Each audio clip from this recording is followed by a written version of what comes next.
Pendahuluan. Gelombang yang ada di alam itu tidak teratur dan sangat kompleks, di mana masing-masing gelombang di dalam deretan gelombang mempunyai sifat yang berbeda, sehingga gelombang alam harus dianalisis secara statistik. Analisis statistik gelombang diperlukan untuk mendapatkan beberapa karakteristik gelombang, seperti gelombang representatif, probabilitas kejadian gelombang, dan gelombang ekstrim. Statistik gelombang. Pengukuran gelombang di suatu tempat memberikan pencatatan muka air sebagai fungsi waktu pengukuran. Pengukuran dilakukan dalam waktu panjang sehingga data gelombang akan sangat banyak. Ada dua metode untuk menentukan gelombang, yaitu zero imposing method dan zero imposing method. Untuk menjelaskan metode tersebut, maka ditetapkan evaluasi data dari permukaan air berdasarkan fluktuasi muka air pada waktu pencatatan. Pada mode zero imposing diberi tanda titik pertolongan antara kurva naik dan garis nol, dan titik tersebut ditebak sebagai suatu gelombang. Mengikuti naik turunnya kurva, titik tersebut ditebak sebagai akhir dari gelombang pertama dan awal dari gelombang kedua.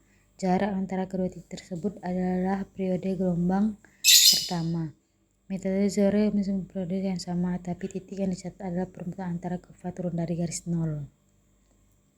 Gelombang representatif. Untuk keperluan perencanaan bangunan pantai perlu dipilih tinggi dan periode gelombang individu yang dapat mewakili suatu spektrum gelombang. Gelombang representatif didapatkan representasikan yang diurutkan dari nilai tertinggi ke terendah.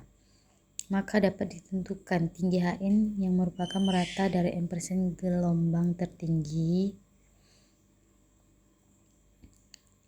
Distribusi tinggi periode gelombang individu. Baris pertama adalah tinggi gelombang yang dinyatakan dalam interval setiap 0,5 m. Baris kedua adalah jumlah kejadian gelombang untuk setiap interval tinggi gelombang. Baris ketiga menunjukkan probabilitas kejadian gelombang, yaitu perbandingan antara jumlah kejadian gelombang dan jumlah total gelombang n/n.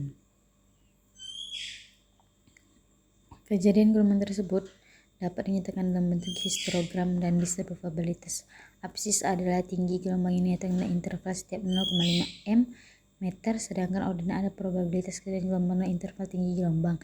Dalam gambar tersebut, probabilitas bahwa H berada pada kelas 1,0 sampai 1,5 meter adalah 1,19.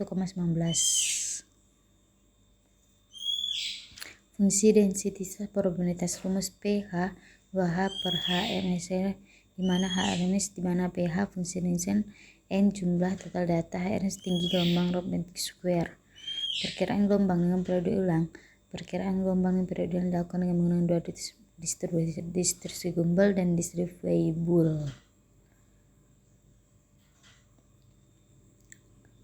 Distribusi Fisher tipe 1, di mana HSM probabilitas dari tinggi gelombang presiden ke M yang dilampaui. HSM tinggi gelombang untuk ke M. M nomor urut tinggi gelombang signifikan. N jumlah kejadian gelombang selama pencatatan. Metode Weibull. Hitungan perkiraan tinggi gelombang ekstrim dilakukan dengan cara yang sama seperti metode Fisher tipe 1, hanya persamaan dan koefisien yang digunakan disesuaikan dengan metode Weibull. Rumus-rumus probabilitas yang digunakan untuk metode Weibull ada sebagai berikut. PHS lebih kecil dari HSM sama dengan 1/K.